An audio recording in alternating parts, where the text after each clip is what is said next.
Well, hello, friends and neighbors. Just if you're heading out to the woods, remember it is hunting season here in Maine. You have to check your different states for the different dates. But if you're heading out to go hiking, you need to have some blaze orange in Maine. And it's always smart to pay attention to that. There's no hunting on Sundays, so if you go hiking then, it's fine. I think it's bear season, and some birds. You got what we call partridges up here is a ruffed grouse, and let's see, there's other things too. But I wear my my Gadsden cap. It's pretty close to blaze orange and bright enough so they'll see you coming till it gets colder, which is coming up. It's the last day of September, and we're heading into the colder temperatures, looks like, coming up.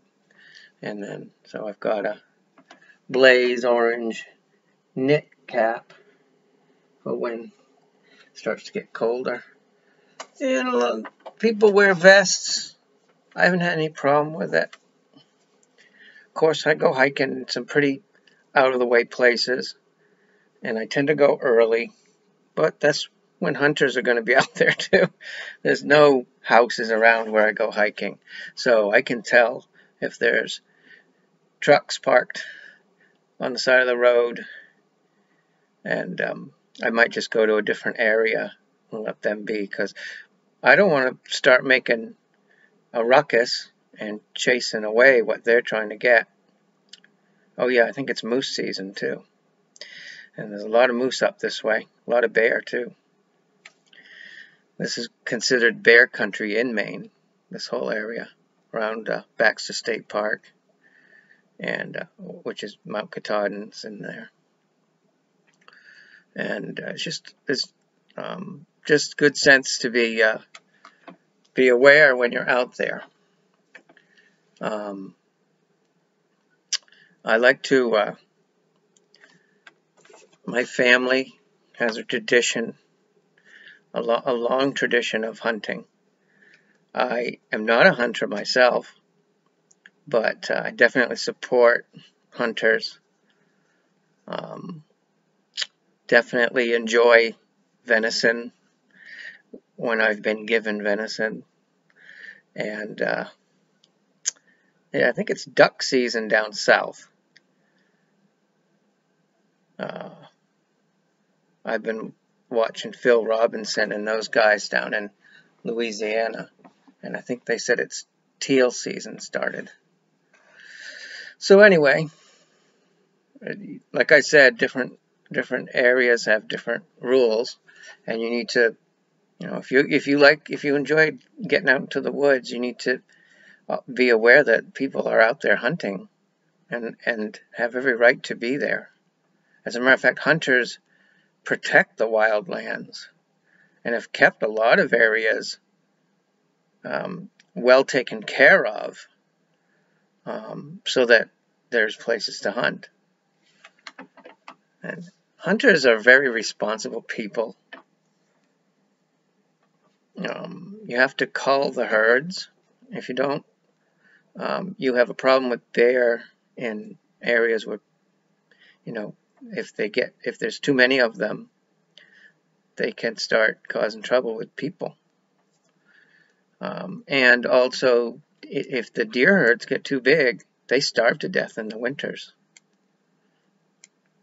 So we're actually the only, coyotes and humans are about the only thing that hunt deer or moose. Coyotes don't hunt moose. So you can get too many in a certain area, and they'll get sickly and they'll starve to death. So hunting's important. Some people think the Second Amendment in the Constitution it is about hunting.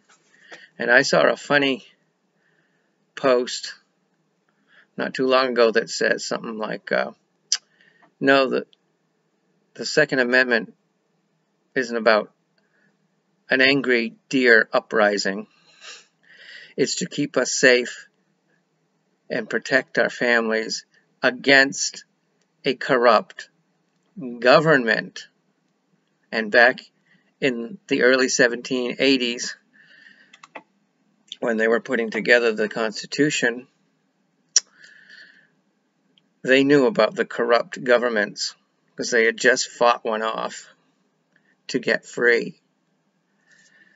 And if you don't read this, the Declaration of Independence and the Constitution of these United States of America, this is a little pocket one. I got it from the Heritage Foundation. You can get these. You can get them off Amazon, I bet.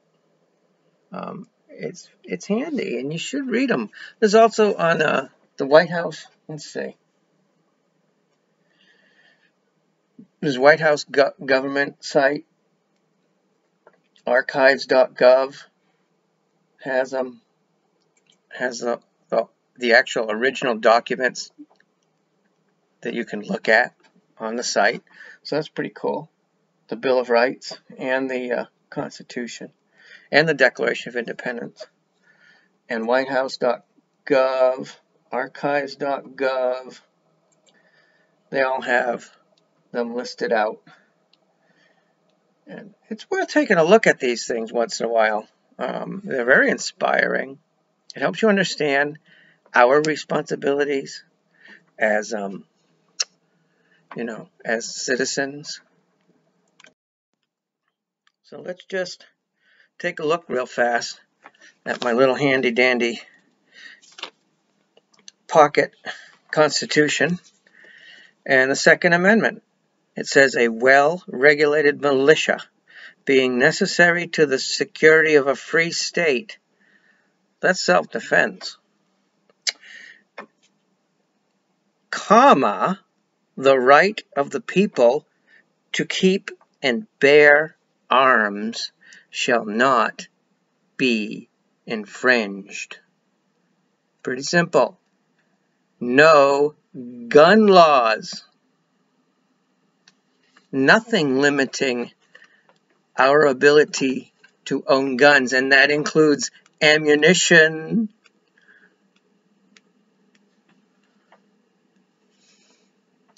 When they realized they couldn't get, these gun grabber types, and they couldn't get our guns, then they started scheming up ways to make the ammunition so expensive that we couldn't get it.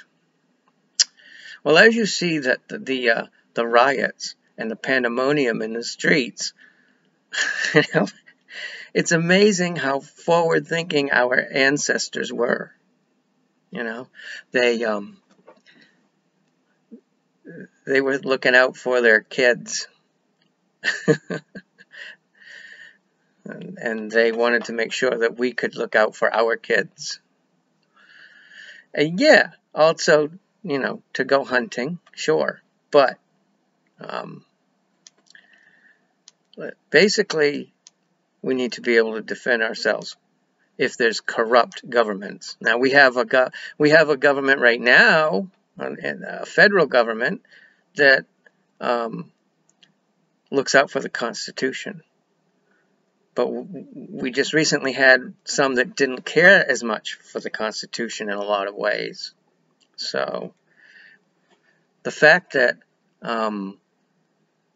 what does it say?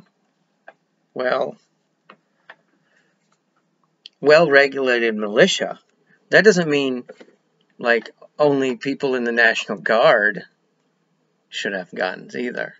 That's not what that means. And it's two things. It's a well-regulated militia and the right of the people to keep and bear arms, and shall not be infringed. stay away. Federal government, state government, no, you don't get to do that. They've already nibbled away at our Constitution. That's why I say we have to rebuild and protect the Constitution, because they've already torn bits and pieces off it, slivering it away, like whittling on it. You know, you whittle long enough on a piece of wood, and you have nothing but wood chips at your feet. So, it's our responsibility to make sure they don't whittle away our Constitution. And the Constitution, folks, is based on God's law from the Bible, from the Judeo-Christian Bible. And I can't get into all of that right now, but you can do your research. It's like a broken record with me, isn't it? Investigate the founders. I've studied George Washington a lot, Benjamin Franklin, a little Thomas Jefferson, and they knew about, they had a great understanding about God and how important Christianity is to civilize the more base instincts that a lot of people have, that we all have. You know, that Christianity is the glue that binds our civilization, and it's in the Constitution, and it's in the Declaration of Independence. What was the first line of the Declaration of Independence? Listen to this. Not okay. Well, it's great, you know, because they were talking to, they were declaring, or they were saying they were going to be free. Independence is free from somebody that controls you. It's called the Unanimous Declaration of the 13 United States of America. And they said, the laws of nature and of nature's God, entitles them, and then goes to list all the things: the life, liberty, pursuit of happiness, endowed by their Creator with certain unalienable rights, which means, well, it says these truths are self-evident. They're self-evident because they're planted in us by God. I mean, it's all through there. These are a lot of the same people that signed the Declaration of Independence were the people that were writing the Constitution, and some even the same people that signed the Constitution as well, that signed the Declaration of Independence. Was it Benjamin Franklin that said, when they were talking about how they needed to unite the colonies, and he said, we have signed this, and now we better stick together. And he said, we better hang together, because surely, separately, we will hang separately. So if they didn't stick together, they would definitely be killed off separately. And the second they put their name onto the Declaration of Independence, it was considered, they were considered rebels, punishable by death, by hanging. So they were signing their own death warrants when they signed to the Declaration of Independence, our ancestors. You know, and we need to start teaching this again in school, elementary school, and high school, and college, about how brave these people were. and a lot of them suffered greatly through the war for independence. We call it the Revolutionary War. I think the English have a different thing they call it. The War of the Colonies, I think is what they call it, something like that. Anyway, we need to always be vigilant as equal citizens. We are citizens. Citizen means a member of a country. You know, in this case, the United States of America is where I am. But it also implies responsibilities. See, we have freedom. We have freedom, not a freedom from responsibilities, but it's a freedom through responsibilities.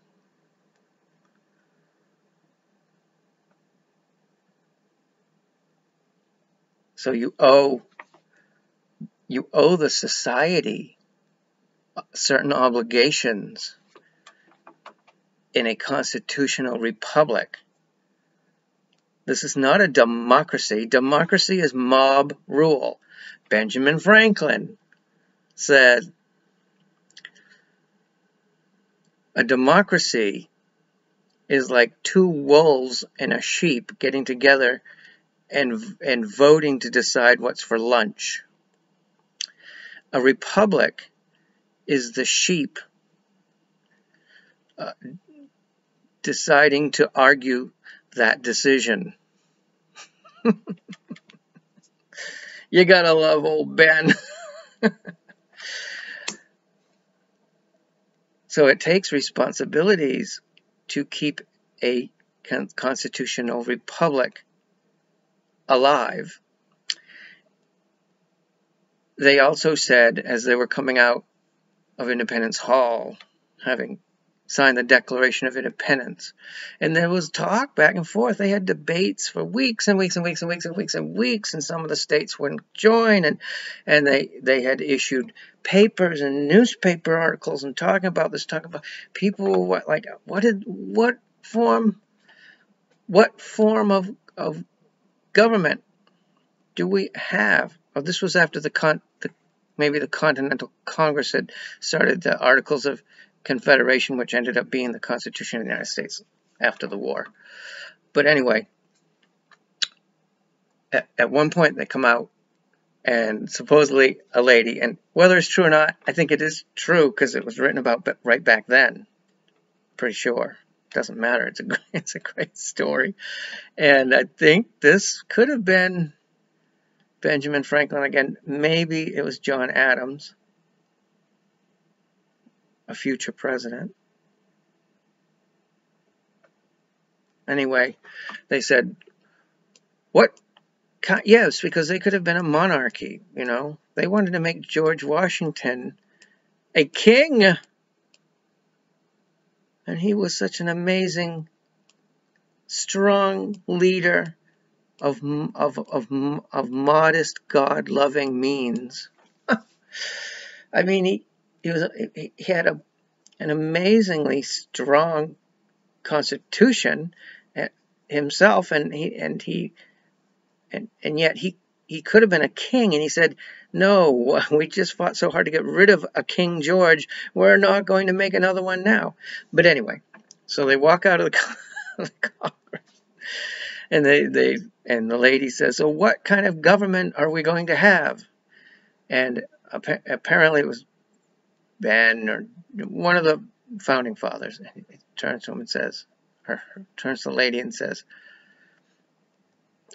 a republic, if we can keep it. Because they knew the Declaration of Independence, the Constitution, it's all based on a moral and just society. So when they kicked God out of our schools, that was not an accident. It was It was the wrong side winning a very important battle for our children's minds, and not teaching about responsibilities, about how our ancestors really saw this land and this wonderful Constitution that tells the government what it can't do. And everything that the government can do is all it's supposed to do. And that's why you need to read the Constitution. You will be shocked what all the government does that it's not supposed to do. It's supposed to be up to us. If it's not spelled out in the Constitution. Then there's certain things spelled out for the federal government. There's certain things, of course, spelled out for the Congress, the Supreme Court, and there's certain things that then goes to the states, and the states have their constitution, which is agreed by us citizens of each state. And then anything that's not implicit to those institutions is for each citizen. And the Constitution is to protect us from a strangling government that gets too strong, which ours is way too big now, folks. It's way too big. You know, people have gotten lazy. You can't be a free republic and have over half of the people be lazy. And I don't know what the numbers are. There's about a third of the country don't care. They don't want to be troubled at all. And that's always been true. And when the Revolutionary War started, there was about a third of the people that just didn't want to hear anything about it. A third of the people wanted to stay part of England, and a third of the people were patriots that wanted to be free from monarchy and tyranny. So the third of the people that were patriots only had to get a certain amount of people who just didn't care to start caring. And once they did that, and some of those people started getting some people that didn't care to start caring, and some of those new people that were just starting to care got some more people starting to care by telling them, whoa, I didn't care either, and now I got to see how important it is. That's how we won the revolution, and a lot of bloodshed, a lot of sacrifice, a lot of responsibilities. Thank God. They were tough about it. And we need to be tough right now. We're at a very similar place. A third of the people say, I'm going to watch TV every night. Don't talk to me about this stuff. A third of the people have been convinced that the Constitution is terrible. Karl Marx is great. They've taken over the Democrat Party. They've definitely taken over. The Antifa groups are Marxist-based. A lot of the founders of BLM are Marxists. Proud of it. That means communist, folks. Socialist is just to get communist foot in the door. It's anti-God. It's anti-Constitution. It's anti-America. We're at a place right now, and about a third of the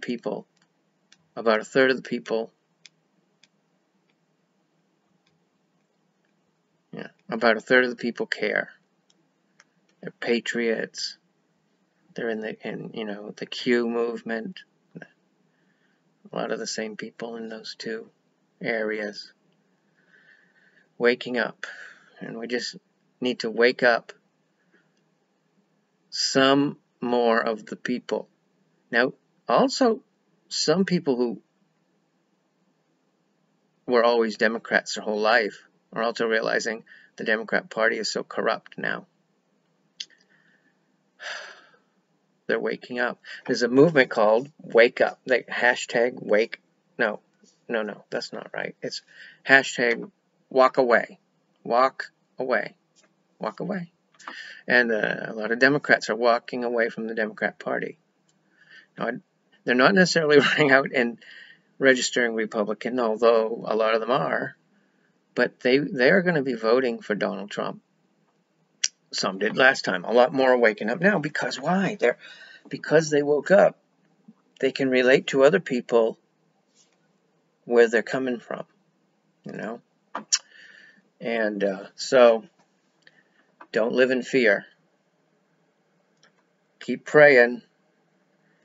Keep talking to people. It makes a difference. You'd be surprised if you post something on Facebook that's contrary to the nightly news. You'll get some pushback, but you'll wake people up. And that's where it's at right now. We have to wake up as many people as we can this next month. October's tomorrow. We got 31 days, then maybe 2 more into November, and it's election.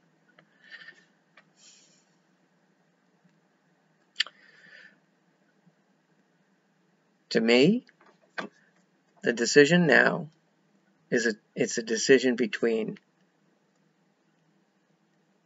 our Constitution and God, or Karl Marx teachings and hatred of God. You know, that whatever you call the devil, I mean, you can call it evil. It's a battle of good and evil. It's in our country. We never thought it would come to this like this. And it has, and you need to make a decision.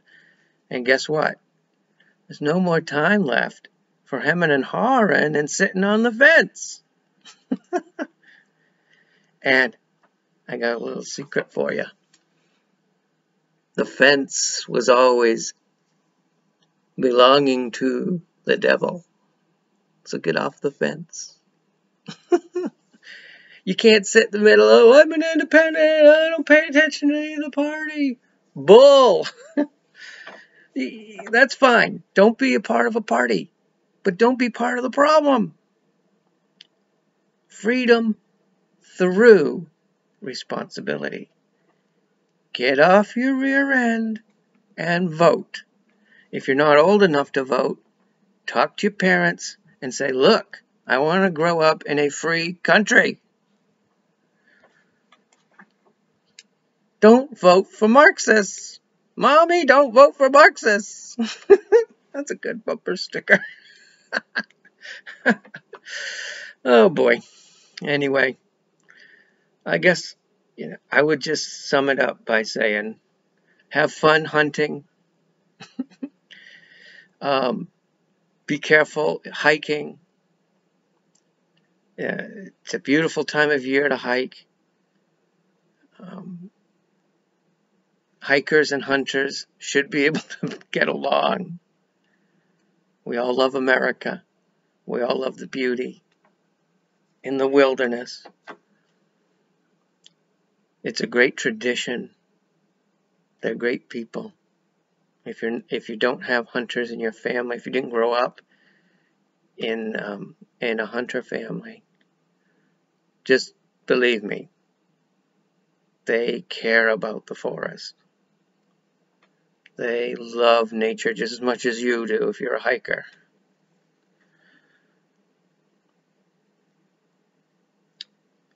Be responsible. Be patient. Be loving. God's got this, but we have to act. We have to take part. We have to go and do something. Yes, it's great to talk about it, talk to each other and wake people up. Then you have to make sure they wake up and take action. Go do something. And don't burn down your neighborhood. That's not the kind of action we need. That's not going to work in your favor. That's part of what the blowback is against the Democratic Party right now. They're in cahoots with a lot of the people that are burning down parts of our country. They're doing it in riots. They're setting the forest on fire in California. It's gotten too sick, folks. Lacking in God makes people very, very confused and sick. They want to try to get people more frightened and try to get this global warming thing ginned up because they had another dry summer in parts of California and Oregon. And they're out there setting fires to try to say, so they can run out and say, global warming is causing damage to our forests.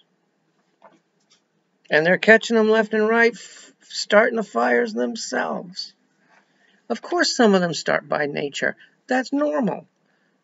But like President Trump says, you know, the forest lands need to be not just protected, they need to be managed properly. You know, you can't leave all the dead trees underneath. It just starts forming tinder, especially in areas. Now, Maine stays pretty wet in the woods most years. Very seldom get droughts in Maine. Even this year, there was less rainfall than some years, and some of the farmers were having some trouble up in Aroostook County, up the very top of the state. It's big potato farmers up there. But you know, they have irrigation too. The bigger the farms, the more irrigation they use anyway. Yeah, it costs a little more money if it doesn't rain as much to irrigate your fields. But they know how to do that. But you know, you go out a mile into the woods and it's squishy. Yeah, it's a lush, mossy, squishy, mossy and marshy. In a lot of Maine, it's very wet.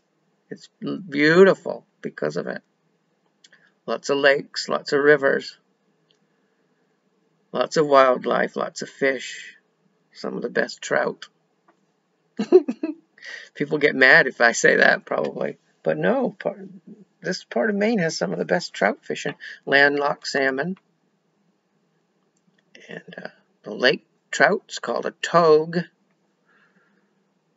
And I'm making myself hungry just talking about that.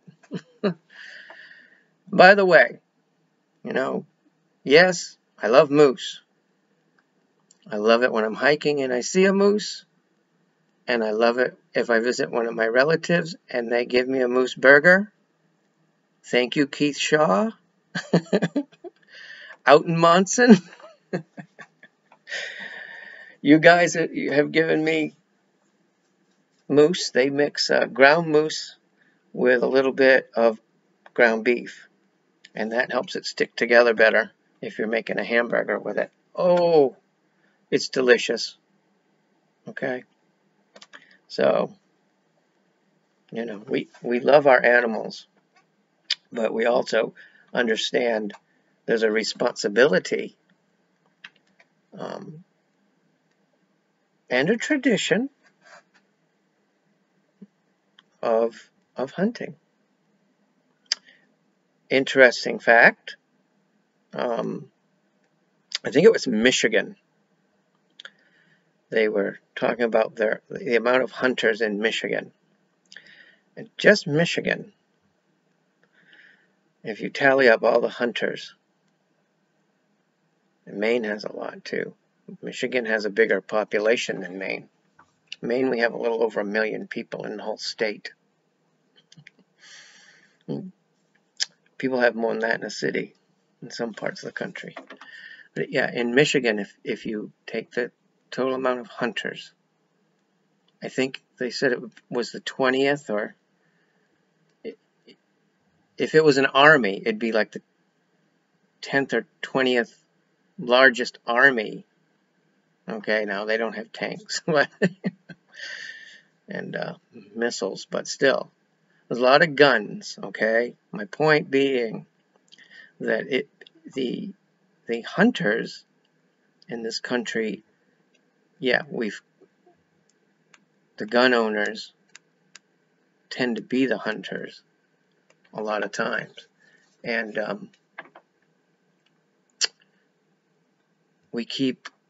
not only do we keep ourselves, our families, our states safe from out-of-line federal governments in Washington, D.C., but it's also a key factor in countries not ever wanting to invade our country.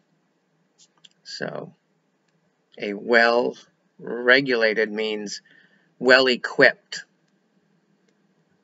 citizen militia. So the National Guard takes care of some of that, but it's sort of been screwed around with lately. The National Guard needs to come back to the states more and not be used as an army around the world. And I think we're seeing that happening more too. Well, let's get back to the Constitution. The principles, the morality it's based in, which means love. It's based in a lot of the things in the Constitution are for a well-regulated civilization. So, I love the Constitution. I've got my Revolutionary War Gadsden flag shirt. Don't tread on me. That was a battle flag in the Revolution. And I love history. You probably figured that out by now. With history, we can learn, if we are careful observers of it, not to repeat the mistakes. You also, when you've studied a lot of history, you can see what we're going through right now has been repeated itself over and over and over and over again. You know, you think because you're in the middle of it, it's so in your face because you're experiencing it. But if you study history, you realize, you know, we're not alone. People have had these problems that we're having before. It's how they have reacted to them that decides whether they get to be free or live under a dictatorship or get taken over by a different country because they get weak and twisted and sick as a society, you know. So anyway, look, I got on some tangents today, but I think I kept it pretty good, organized around hunting, the Constitution,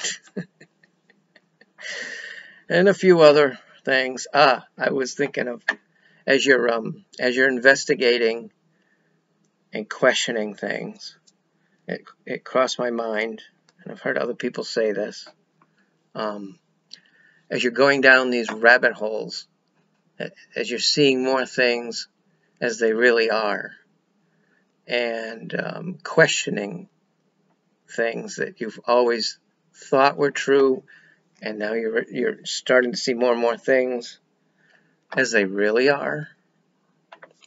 And sometimes people will call those investigations rabbit holes because of Alice in Wonderland and chasing the rabbit.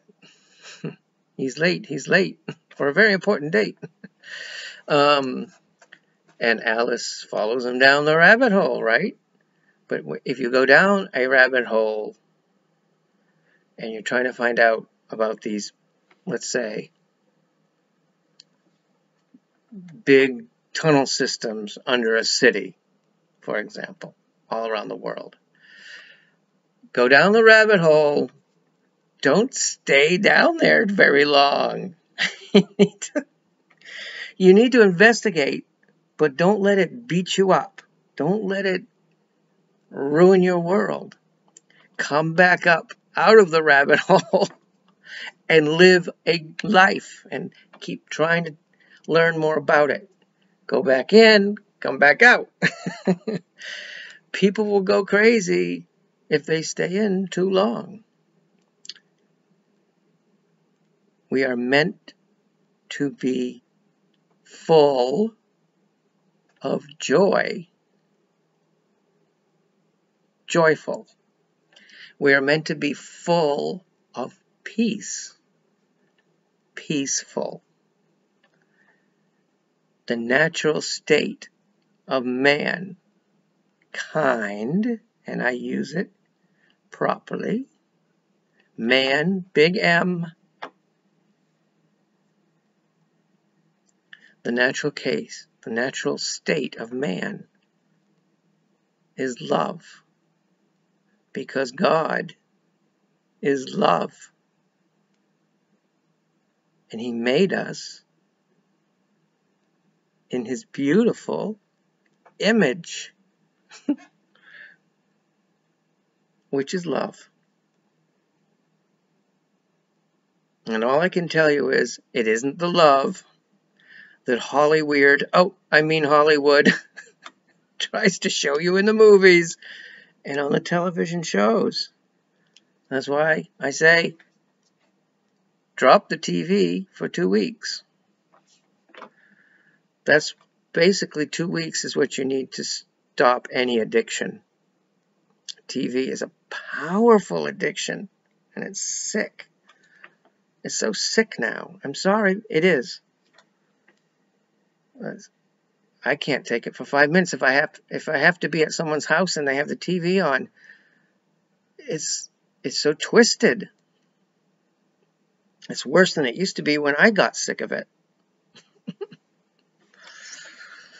There's so many more good things to do with your mind. You put filth in your mind and filth comes out. You put junk in your head, junk comes out. You put twisted evil in your mind, and that's what comes out. So go and look for love. Go and look for love, meaning respecting, kindness, patience,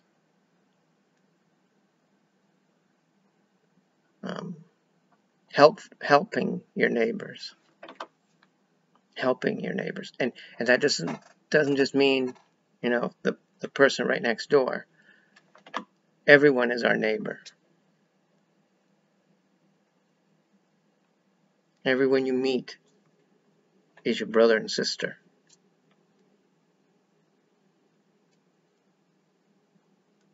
Even someone that disagrees with you politically, you still gotta treat them like a brother or sister, or like you would be treated yourself. Treat them like God has treated us. God loves us, and you're supposed to treat everybody like that. Sure, it's not easy. It's not always easy. A lot of times it is easy. Make sure you surround yourself with a majority of people that it's easy to relate to, to be loving, and they love you easily. But also love everybody. So,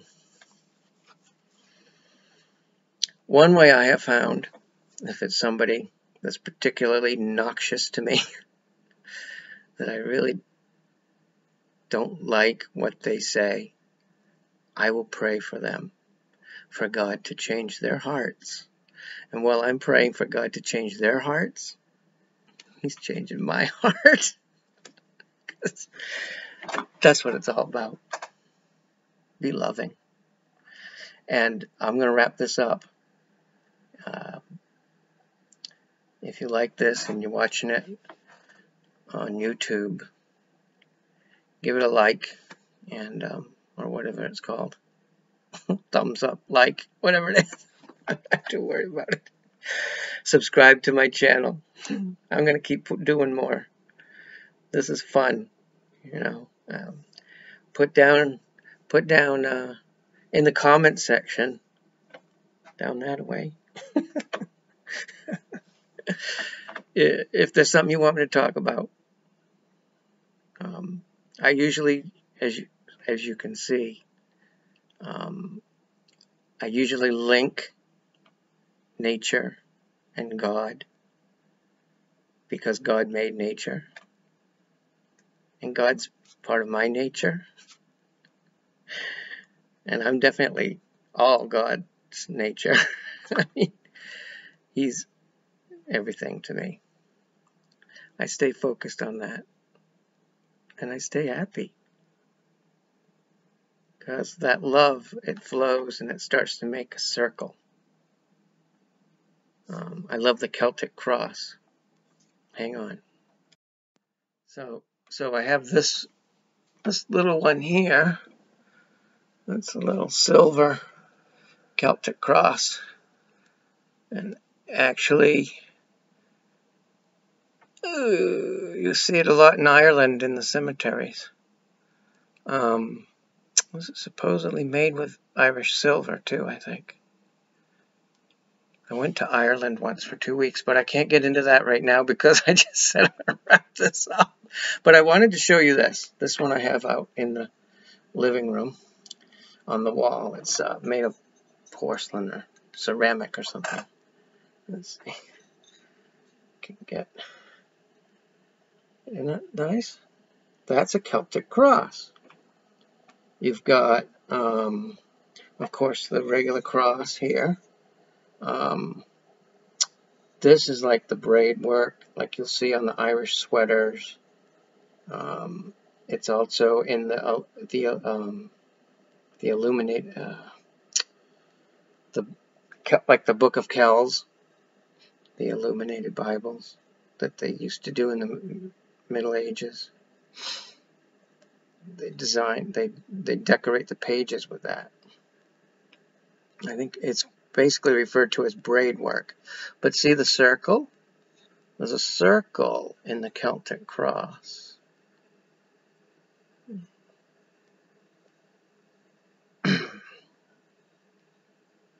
And I think what that means, what it's referring to, yeah. Hello? I love that. Anyway, circle of life. We come from heaven. We live our lives, try to do good. Our bodies, boop, stop, but we keep going. And then, or mother and father gets together, has the baby, and the baby meets another person, and they have a baby, and that's a circle of life. See?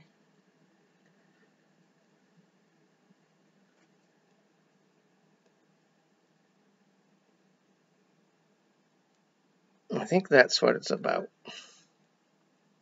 Maybe it just kept the arms from breaking off in the cemetery.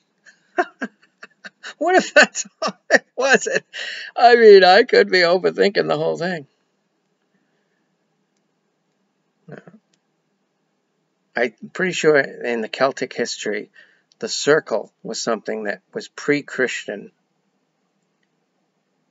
Again, I'll have to get into that at a different time too. I keep saying that. I'm gonna have a list. Well, that's okay because I want to keep doing more videos.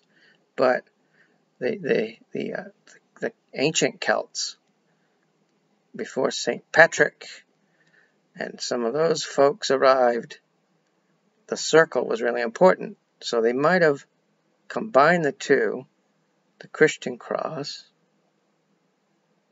and the circle of the ancient Celts, and probably, Father, Son, Holy Spirit, and it's all connected in one God. So it's all parts of God. And they did that to get the Irish converted to Christianity, so they wouldn't be worshiping demons anymore. They'd be worshiping the one true God. So sometimes Christians did that. They'd use part of the symbols. And that's a really good talk, actually, sometime. Because, we wouldn't have a Christmas tree if that didn't happen in Germany.